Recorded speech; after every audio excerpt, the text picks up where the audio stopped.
আসসালামু আলাইকুম এভরিওয়ান। দেখতে দেখতে কিন্তু কাঁচা আমের সিজন চলে যাচ্ছে, তাই না?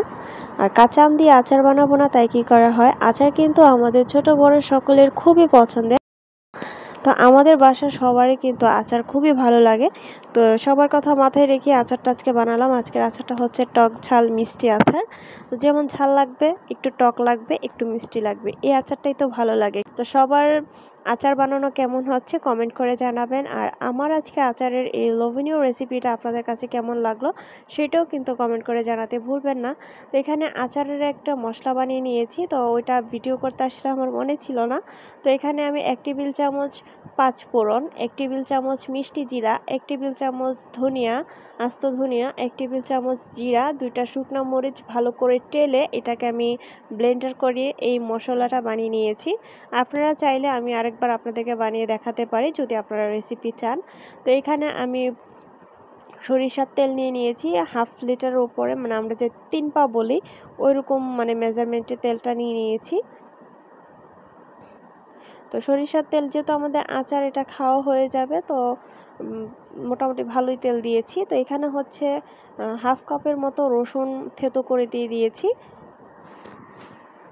তো রসুনটা থেতো করে দিলে ফ্লেভারটা খুবই সুন্দর আসে। আর এখানে চাইলে আপনারা 3-4টা শুকনো মরিচ ভেঙে দিয়ে দিতে পারেন। তো আমার আসলে দিতে মনে ছিল না, তো যার কারণে আমি দিয়েছি, কিন্তু একটু পরে। আপনারা চাইলে ঠিক এই মুহূর্তে এটা দিয়ে দিতে পারেন। তো এখন একটু রসুনটা ভাজা ভাজা হওয়ার জন্য আমি একটু ওয়েট করব, একটু ভালো করে নেড়ে নিব। নেওয়ার পরে এখানে 2 টেবিল চামচ পরিমাণ পাঁচফোড়ন দিয়ে দিব।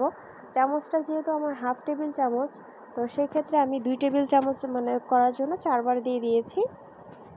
আচার বানানোর মেন উপকরণই হচ্ছে এই পাঁচফোড়ন। তো পাঁচফোড়নটা দিয়েও আমি একটু ভেজে নিলাম। নিয়ে আমি সরিষা বাটাটা দিয়ে দিব। সরিষা বাটা অনেকে বলেন তেতো লাগে, আসলে সরিষাটা যখন বাটবেন তখন 1টা বা 2টা কাঁচামরিচ, 1টা বা 2টা রসুনের কোয়া দিয়ে দিবেন। এতে কিন্তু সরিষাটা তেতো লাগে না। তো এটা কিন্তু সাদা সরিষা ছিল।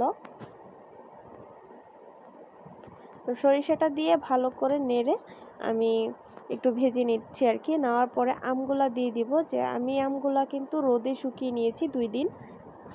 তো এগুলো আর দেখানোর কি আছে, আম ভালো করে ধুয়ে তারপর কেটে নেবেন। নেওয়ার পরে একটু হলুদ একটু লবণ দিয়ে মেখে কড়া রোদে শুকাতে দিবেন। তো এই তো দেখতে পাচ্ছেন আমার আমগুলা 2 দিনের মানে রোদে দিয়েছি যেন না ভেঙে যায়। আপনারা চাইলে সাথে সাথেও দিয়ে দিতে পারেন, সেম প্রসেস, কোনো আলাদা কোনো প্রসেস নেই, সেম প্রসেসেই কিন্তু আমরা রোদে শুকানো ছাড়া আচারটা দিতে পারি। তো এখানে আমার আমগুলা দিয়ে দিলাম। এখানে প্রায় ছিল 6 থেকে 7 কেজি আমের মতো ছিল। তো এগুলা শুকিয়ে এতটুকু চলে এসেছে, দেখে কিন্তু বোঝাই যাচ্ছে না, তাই না? তো আমি তো বললাম শুকনো মরিচটা আপনারা তেলে দিয়ে দিবেন, এতে খুবই সুন্দর একটা ফ্লেভার আসবে। আর এখানে আমি শুকনো মরিচগুলো ভেঙে দিয়ে দিয়েছি। তো এই ফার্স্ট টাইম কিন্তু আমি একা একা আচার বানাচ্ছি। এর আগে আমার আম্মু ছিল সাথে, যদি বাসায় কোনো মানে এর আগে যে আচার দিয়েছিলাম, তো সম্পূর্ণটা নিজে নিজে করেছি। আর আম্মুকে একটু পরে পরে ফোন দিয়ে মানে কিছু কিছু জিনিস জানার ছিল, এগুলো জেনে নিয়েছিলাম। তো এখন একটু এখানে মরিচের গুঁড়া দিয়ে দিয়েছি, দিয়ে সামান্য অল্প একটু হলুদের গুঁড়া দিয়ে দিলাম। আর এখানে যে মশলাটা বানিয়েছিলাম সেই মশলাটা দিয়ে দিলাম।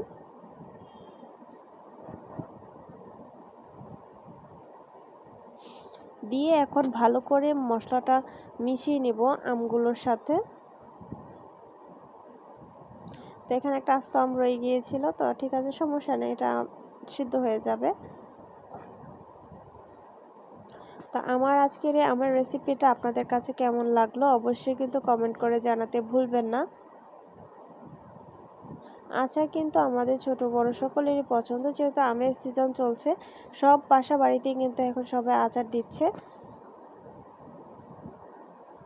তো এখন আমি আচারটা গুড় দিয়ে বানাবো, চিনি দিয়ে বানাবো না। আমার কাছে গুড়ের আচার খুবই ভালো লাগে, তো যার কারণে এখানে গুড় নিয়ে নিয়েছি। আমি কিন্তু কোনো পরিমাপ বলতেছি না, এখানে প্রায় 1 কেজি থেকে একটু কম হবে, 100 বা 150 গ্রাম কম আমি দিয়েছি, কারণ বেশি মিষ্টি হয়ে যাবে। গোটা 1 কেজি আনা হয়েছিল, তো আমি শুধু অল্প একটু মানে হয়তো 100-150 গ্রাম গুড় আমি রেখে দিয়েছিলাম 1 কেজি থেকে, পরিমাপ বলেই দিয়েছি। আর চিনি দিয়ে করিনি, কারণ চিনি দিয়ে করলে আচারটা আমার কাছে কেমন জানি লাল হয় না, ভালো লাগে না। আমার কাছে গুড়ের আচার ভালো লাগে, তো যার কারণে এবার গুড় দিয়ে আচারটা দিলাম। তো এখন গুড়টা ভালো করে গলে যাওয়া পর্যন্ত অপেক্ষা করব, আর একটু পর পরে নেড়ে দিতে হবে। আর এখানে একটু লবণ দিয়ে দিয়েছি, লবণ ছাড়া কিন্তু ঘিও মাটি, তাই না? তো লবণ কিন্তু দিতে হবে। তো লবণটা এখন দিয়ে আমি ভালো করে নাড়াচাড়ার মধ্যে রাখবো, না হয় আমগুলো নিচে লেগে যাবে বা পোড়া লেগে যাবে, এরকম হবে আর কি। আম সিদ্ধ হতে চাইবে না।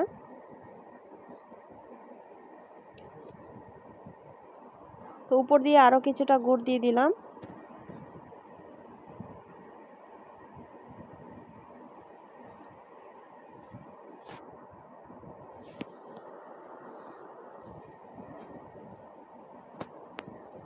তো এখন গুড়টা ভালো করে দিয়ে আমি নেড়ে চেড়ে দিব।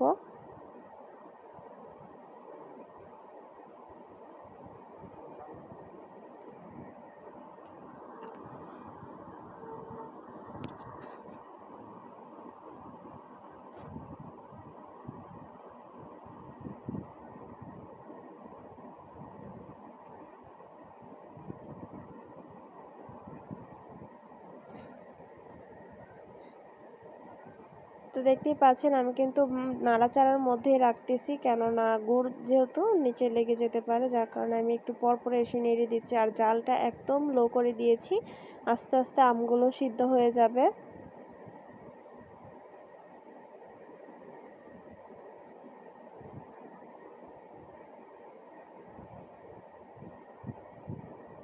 ঠিক এভাবে উলট পালট করে দিতে হবে যেন আমগুলা ভালো করে সিদ্ধ হয়ে যায়।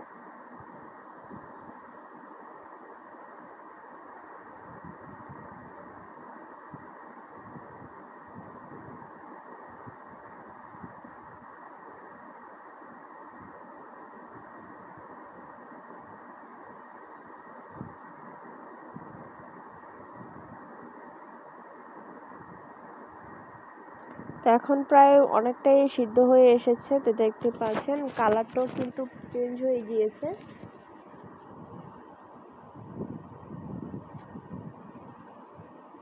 তো আমি একদম বাসায় যেভাবে আচারটা দিলাম সেভাবেই কিন্তু আপনাদের সাথে শেয়ার করেছি, কোনো কাট সেট করিনি বা কোনো কিছু লুকানো উপকরণে দেইনি। যে মশলাটা বানিয়েছি সেটার উপকরণগুলো কিন্তু বলেই দিয়েছি। তো আপনারা এভাবেই মশলাটা বানিয়ে নেবেন।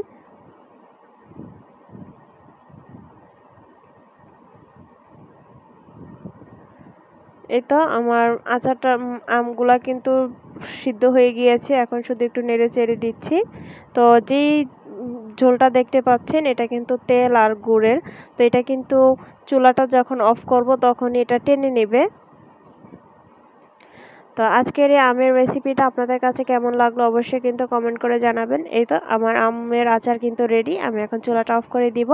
তো আচারের রেসিপি, ফুল রেসিপিটা আপনাদের সাথে আজকে শেয়ার করলাম, চাইলে আপনারাও বাসায় এভাবে ট্রাই করে দেখতে পারেন।